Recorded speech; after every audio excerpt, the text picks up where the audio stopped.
Yeah, and really at that point, I mean, when we were talking about the scaling thing, and in so many ways, I mean, you're really talking about a logistics business at this point. Mm-hmm. You know what I mean? That's one of the other things. It's not just the beer, it's not just the sales, it's not just the marketing, but it's a full-on logistics operation, especially when you're talking about being able to self-distro and everything like that. So, Mm-hmm. yeah, man, that's interesting stuff. So, kind of looking in a different direction, kind of looking forward, maybe into the present, into the future a little bit too. There's always different things that hit the market.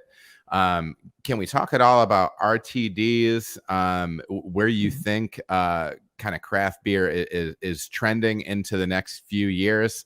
It sounds maybe like a little bit of a crystal ball thing, but we're usually trying to stay. Yeah, my thought is this on some level. Um, if you're if you're always there's plenty of room for looking at sales data. Obviously, sales data is invaluable, Mm-hmm. but you also don't want to be the last person into the pool when it comes to new styles that are hitting. And you have to try to be careful, but you also want to be able to hit with something that might be a little bit more cutting edge. So just in general, any thoughts as far as what we're looking at in the beer space coming up in the next few years? Yeah, I mean, anyone that studies history always knows what's going to happen in the future because history repeats itself over and over. That's one thing you can count on. So what we're seeing right now is a generational shift. The last, 10, 15 years of the golden age of craft, meteoric growth, anybody that opened a brewery was successful. You couldn't go wrong. Um, that's because millennials were all about craft. They were bought in, as they came out of college, got jobs, started making money, craft was their thing. They were all about it.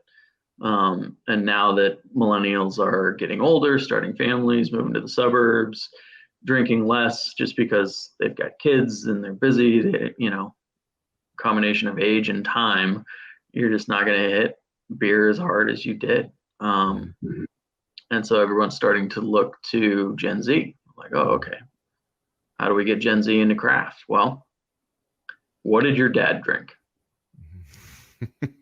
Are you drinking the same beer? I'm guessing the answer is no. Correct. Right? Your dad drank big domestic or whatever, and that's what you're seeing now. Like Gen Z is not going to drink what their parents drank, and every generation is a little bit different. And if you go back a couple more generations, that's where it starts. Craft started with a bunch of baby boomers in the 70s and early 80s. Um, getting into home brewing and legalizing home brewing, and then getting into craft beer. And then there was a bubble in the 90s when Gen X came up and said, I'm not into craft. The yuppies were drinking cocktails and wine coolers and that kind of stuff. Zima, Smirnoff, you know. Um, and so there was this already happened in craft. There was a bubble in the late 90s. A bunch of breweries, went IPO and then went out of business. And, you know, there's, there's a bunch of articles and books about it. So anyone who remembers that kind of knew this was going to come eventually. I think it got accelerated by COVID, right? The industry hit a wall because it is so on premise and it's majority brew pubs and they all got shut down and had all these restrictions. But you could see the early warning signs in, 2016, 2017, 2018. The big, domestic or big national craft brewers were slowing down.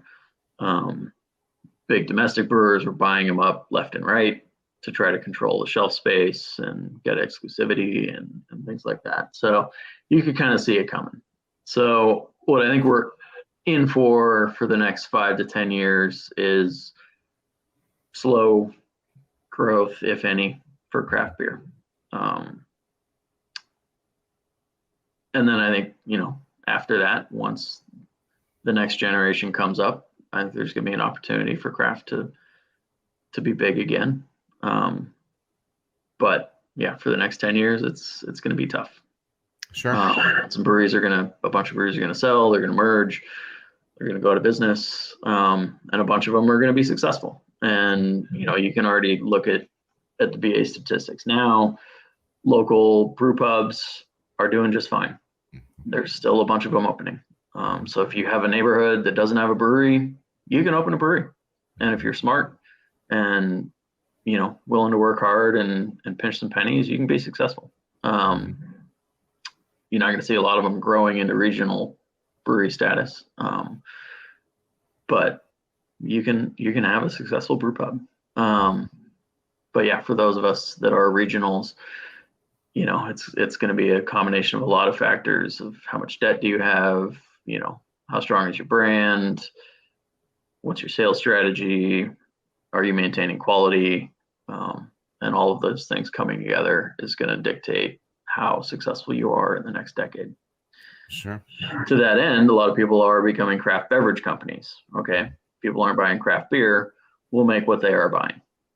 So a lot of people are getting into RTDs, which is ready to drink cocktail, which kind of all that's getting muddied with all of this. There's RTDs versus FMBs versus wine coolers, and there's how they're taxed by the TTB versus how they're communicated at the shelf versus how. And what are those two other beverages that you just mentioned?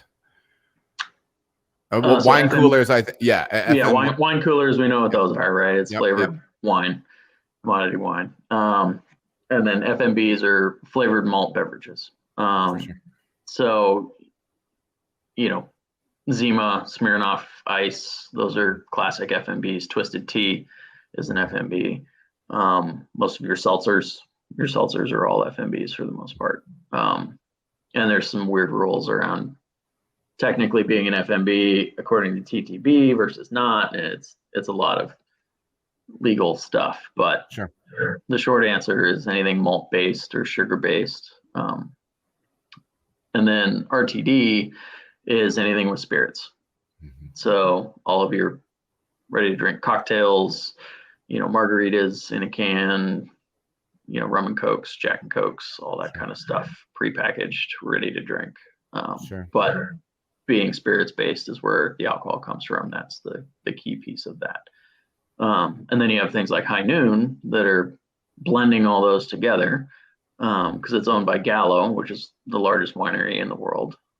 It is a spirit based cocktail, but they're calling themselves a seltzer. Yes. Which is an FMB. So Sure. I think that's a great example of what perfectly kind of sums up alcoholic beverage right now. It's a lot of blurring categories intentionally to try to capture as many, customers and occasions as you can. All that said, if you're going to get out of craft beer, you need to be ready to spend a lot of money in advertising and marketing. Because it's a different consumer. Craft consumers are promiscuous. They'll drink all kinds of stuff. They'll have an IPA one night and a Boulevardier the next, and then a Cab Sauv the following night, right? Yep. Everybody else outside of craft is pretty loyal to their drink, right? I drink Bud Light, and that's it. Or I drink Jack Daniels, and that's it, right? So to get outside of craft beer, you've got to really appeal to that consumer who is already loyal to a giant brand that's constantly pushing themselves on that consumer. So to wrestle them away, you've got to spend a lot of money. Craft consumers are unique in that we've trained them over the last 20 years to look for things and always be looking for the next thing and always wonder, what is this style of beer and what's in this can and who's this new brewery. And so you've got this audience that's always kind of, you don't need to advertise to them because they want to know what's next and they're looking for it actively. So it's two totally different consumers. And if you don't understand that, you're going to have a hard time, which is why, yeah, the seltzer game, a bunch of people got into it, and there was only a few really big players. There's White Claw, is Truly, and a few others. Obviously, AB had their players, but there were no meaningful craft players that kind of unseated any of those big guys for that reason.